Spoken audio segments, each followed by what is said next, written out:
Good morning. Good morning. It is Easter, everyone. I want to start off by saying happy Easter. If you celebrate the Easter this week or next week, or don't celebrate it at all, it's a happy day. So I started today by putting joy on my heart.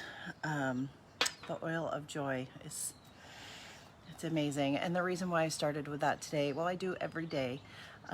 But really today in particular, I really want to share joy with all of you because that's what I want for you. I want you to feel joy. I want you to feel happiness.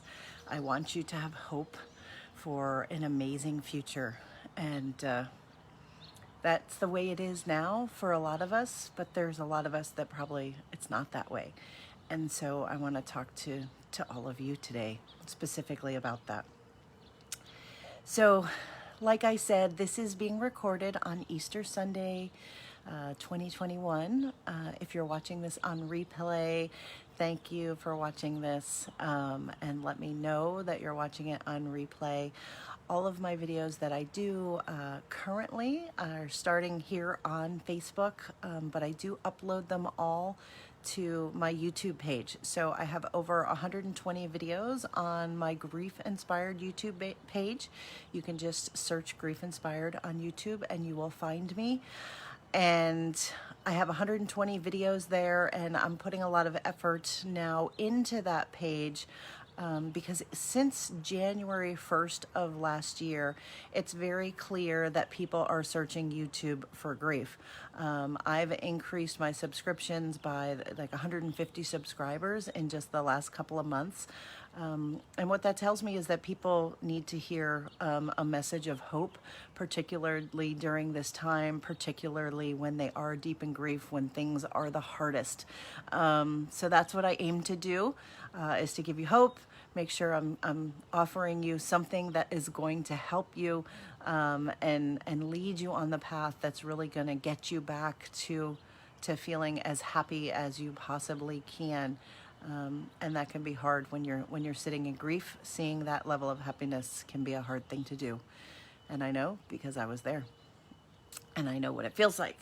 So my main focus when I do these videos is really to support women who have lost infants, women who have lost children, who know that pain of being a mother without a child. But that doesn't necessarily mean, what I'm also finding is that there are so many people who really are experiencing grief and want to hear a message of hope. And so I'm here to serve. If that's you, I'm here to serve you as well. So today we're going to be talking about feeling lost in grief and what that means. And I listen to Brene Brown all of the time because I love her. I love everything about her. I love the way she communicates about feelings, about emotions. She's very real. She's very transparent. If you don't know her, I highly recommend following her. But one of the things that she mentioned this morning was something that I thought was really useful, and I'm going to start with that. And it was, when we think about grief and when we think about trying to get through grief, so many of us sort of push it down, we push it aside, we avoid it, we act like it's not as big of a deal, like it's not that big of a deal. But the reality is that it is. And it was interesting that she said that we often think of ourselves as intellectual beings, people who happen to have feelings. But what she also said is, really the reverse of that is true, that we are inherently emotional beings, that we make all of our decisions from emotions first, a lot of the time, and that thinking is something that we do, but we're really driven more by our emotions. Let me know if you agree with that. I think I do. I think I personally do, because I tend to be, anyone who knows me, I'm driven by emotion, and that can be a good and that can be a bad thing. But I think that what that's telling us is that emotions are so important, and particularly grief is full of emotions, and a lot of times there's new emotions that come up that we haven't experienced before, that we don't know what to do with, that can be very overwhelming. And so I think it's really relevant. And so today we're going to be talking about feeling lost in grief and what that means. Because grief can really throw a lot of us for a loop, particularly when we lose someone really close to us. When it hits home, I'm talking about the kind of grief that, that hits you in their heart, the kind that hits home, and really does a number on you and affects everything about your life.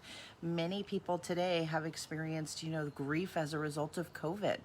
And that's real too, and it's valid. And so we're going to talk about some of the uncertainty, because I think when we talk about feeling lost in our grief, I think a lot of it, for me in particular, and I'm making the assumption that maybe it's for you as well, is that, there's a lot of uncertainty, and the uncertainty is what's very hard. And so we're going to talk more about that. But before we do, I've spent the last 10 plus years sort of sitting in my grief, learning my grief, processing it, going through all of it. And I want to be able to put into words what my grief experience was like. And I think it's something that, is probably going to be a lifelong journey for me, because it keeps evolving and I keep getting new levels of understanding around what my grief is. And a lot of the times when I create these lives, they're somehow based in, the life that I have now, 10 years out of my grief. But there's so many things about my life now that remind me of the grief process. So I'm going to try to put into some words what grief was like for me. And I'd love it if you would share with me whether or not any of this resonates with you. So when I think about my grief, I think of it, I see the moment when I left the hospital after my son died, and I was all alone. I don't know where my husband was because I wasn't paying attention to that. But I remember leaving the hospital, and there was a long corridor out to the street. And so that's what I think of first. And then when I think of my grief, it's like hearing a train in the distance. And if you've ever heard a train, it starts out really softly, but you can hear that it's coming, and you know that it's coming. And you start to hear the whistle, and it comes, and it starts to come faster and faster, and you can hear it coming closer, and you know that it's coming closer. And it's like I'm actually standing on the train tracks. That's what my grief feels like. And then suddenly the train comes, and it's so close, and you know that it's coming, but you can't jump off the track. And that train hits you. And it hits you like a freight train and sends you flying through the air. Grief was like that for me. And when I was hit by that train, the rest of the world seemed to shut down. Everything around me seemed to stop. And when I looked up, it was like I was being pulled away, and I was being pulled miles away, and I find myself standing in a field, in an open field that's hazy, that's a little bit like the morning after a strong rain, where there's mist in the air, and it's a little cloudy, and you can't see through the fog. But I'm all alone in that open field.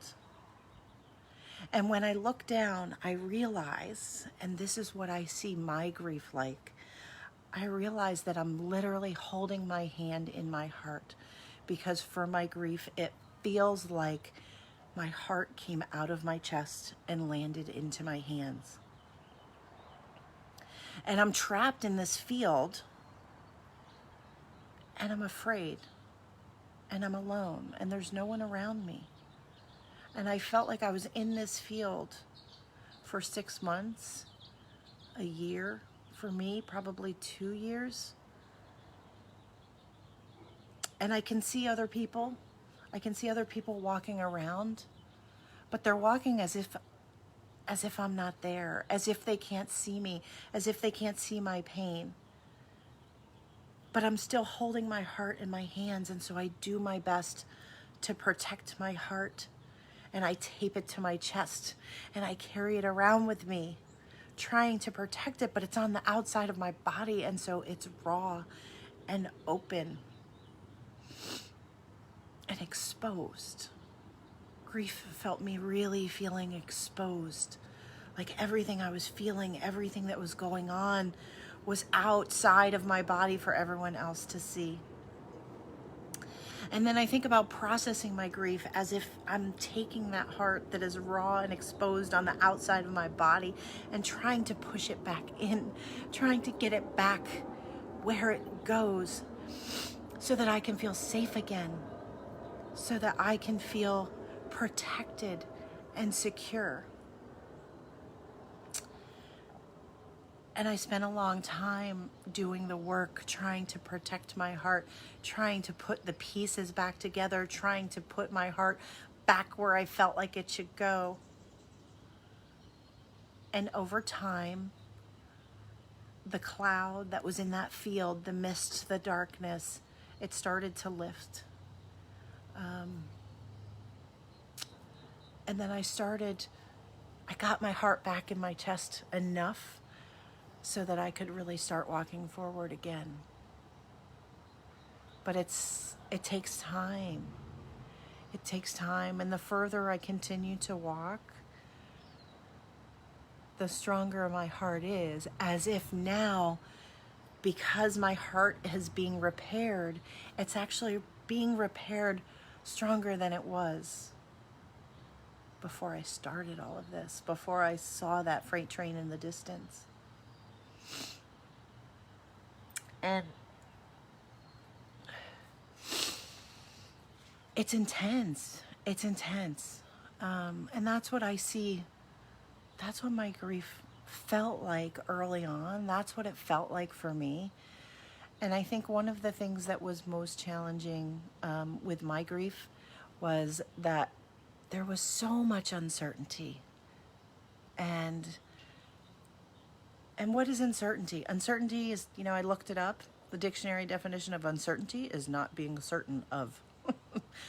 And I thought about it a little bit more, and it's like, well, it's being unsure, not being sure of what's going to happen. And when you're unsure of what's going to happen, I think that generates fear. When you're unsure of or uncertain about what's already happened, I think that leads to guilt. Right? Guilt is one of my most popular videos on my YouTube channel because I think a lot of us feel guilt. And guilt is over what did happen, not necessarily what's going to happen.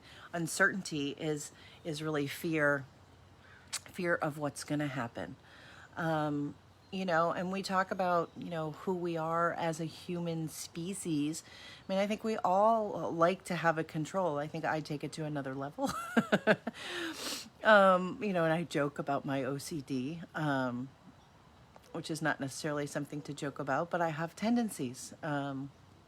It's not disabling, but I have tendencies, I think. And I think it's, for so many of us, we want control, we want certainty in our lives. And one of the hardest parts about grief is the fact that there's overwhelming uncertainty in grief. There's so much we lose control. There's so much that we don't have control over. We don't have control over our thoughts necessarily. Our emotions go haywire. Events that are happening, we couldn't control, losing our baby or a loved one.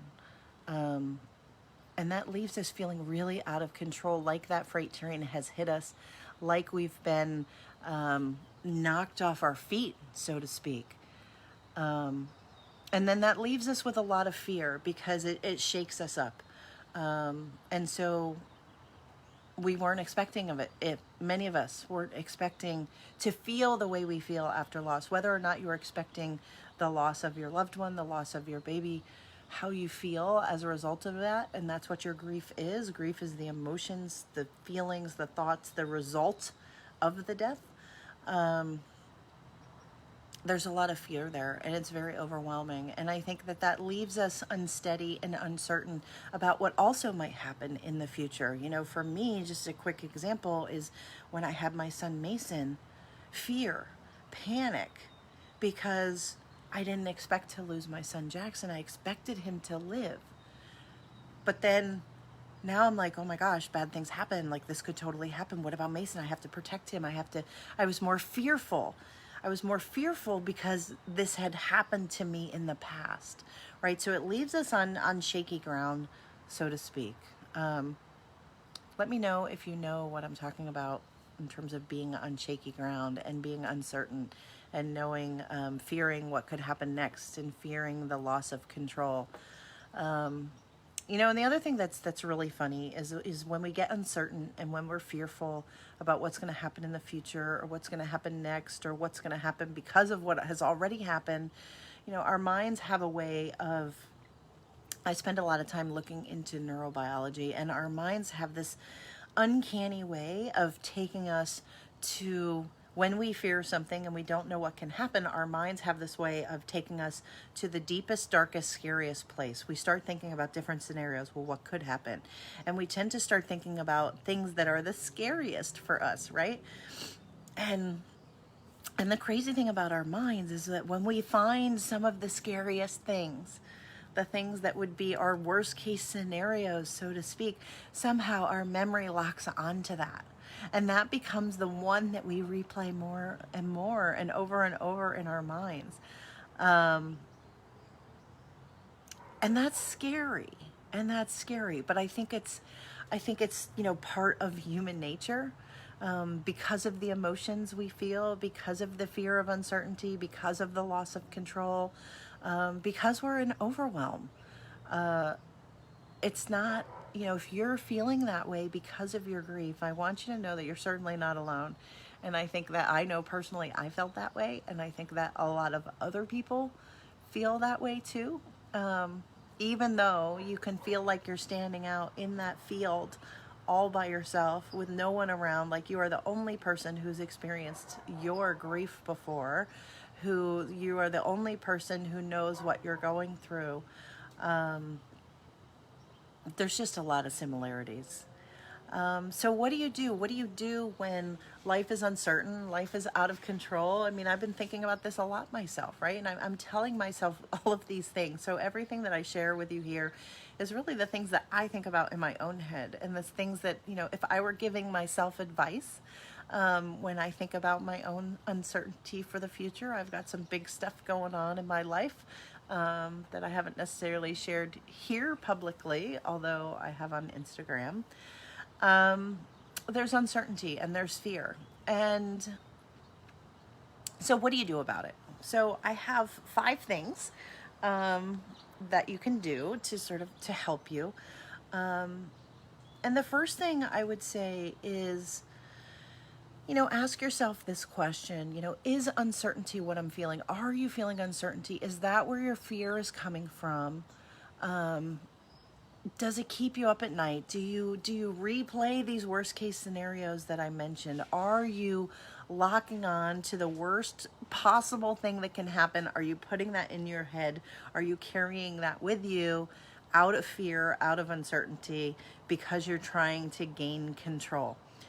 Second, so that's the first one, is ask yourself, are you feeling this way? And if you are, okay, own it. Like, it is what it is. You can't control how you feel necessarily. Like, feelings are real. There are no bad feelings. There are no, you know, people say negative feelings. I don't buy into that. Feelings are feelings. And then the second thing is, think about the law of attraction. And if you don't know what the law of attraction is, there's a huge following around what the law of attraction is. But essentially what the law of attraction says is that what you think about ultimately starts to happen. What you put in your head, what you put in your consciousness comes to fruition. So like attracts like. That's another way to say it. Or what you think about, you bring about. So that's the law of attraction. And, you know, a good example that people often give is, think of yourself riding a bike early on when you're kind of unsteady, uncertain, when you're learning to ride a bike and you're trying not to run into things. Well, if you think to yourself, don't hit that tree, don't hit that tree, don't hit that tree, well, what happens? You turn the bike and you actually hit the tree. That's what the law of attraction is about. What you think about, you bring about. So know that that's the case. Understand that your mind is obviously it's going to take you to the dark places. It's going to pull out worst case scenarios because that's just how we are inherently. But know that what you think about, you bring about. And so we're going to encourage you to flip the script a little bit here. And so that brings me to number 3. Number 3 is control what you can. So instead of thinking about all the things that are out of control and that are uncertain in your world, think about what you can control, right? Write those things down. Focus on what you can control and take action to ensure. So when, if you're talking about the law of attraction, move the law of attraction to the things that you can control instead of the things that you can't. Instead of the things that scare you, what do you know that's certain, right? What can you find that's certain, and what can you do about it and take action? And then number 4, there is, if you've experienced grief, if you've just experienced a loss, then you understand that there is only so much control that we have, right? We can't control everything. Oh, I wish I could. I would, could you imagine? But I think actually, now that I think about it, if we could control everything and control the outcome of everything, well, wouldn't life be kind of boring? Maybe it would be easier, and I think there's lots of times when we want to control things, but sometimes you just can't. Like with losing my son, like I can't control that he ultimately died. And if I've learned anything in my grief, number 4 is to surrender. That there is a certain amount that you just have to say, I am not in control. It is what it is, and I am going to be okay. And it's having surrender and belief that things are going to be okay, that you are going to be okay. And, we often focus on all of the things that didn't go our way. We focus on our loss. We focus on things that haven't, all the things that you miss, right? The smell of their hair, holding them in your arms, being able to talk to them and kiss them. Those are the things, we miss. And it hurts our heart, right? This is when our heart comes out of our chest again. It hurts our heart to think that we'll never get that again, and to miss that and long for it and yearn for it. But there's the other side too. And so when I talk about surrender, I'm also talking about, surrender and gratitude, and find gratitude. And again, when we talk about the law of attraction, we'll shift things a little bit. Instead of focus on what you're missing, can you spend a couple minutes focusing on what did you gain? What did they bring to your life? What was beautiful about it? What was the love that you had for them, right? Because grief is the result of your love. You wouldn't be grieving if you didn't love them. If your heart didn't hurt, if you weren't in pain because of your loss, you wouldn't be, if there wasn't love there, you wouldn't be grieving. That's the takeaway. And sometimes we forget that. We think that, these things happen to us. And it's just bad things, but you grieve for them because of the things that you love so much. And so find a way to be grateful for those as part of your process. And that's part of surrender and gratitude. And again, finally, number 5 is the thing that I say all of the time. Oh, my eyes are watering. Is breathe into it. Take a deep breath. Take a second. Give yourself a break and breathe and just sit in it, and trust and know that you're going to get through this. Trust and know that things are going to work out as they were intended. And it might not be what you want. It might not be what you planned for. It might not be the way you envisioned your life to go. But here we are. Here we are. And it's Easter Sunday. And Easter Sunday, whether you believe in the story or whether you just know the story, right? Whether you believe in the resurrection of Jesus, whether you believe in the resurrection of later. I personally believe that I will see Jack again.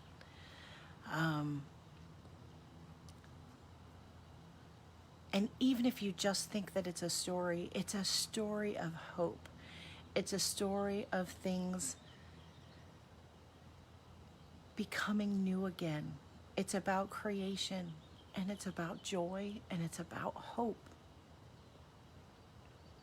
And that the struggle is real, as they say, and you may be in the struggle right now, but that doesn't mean that there isn't hope.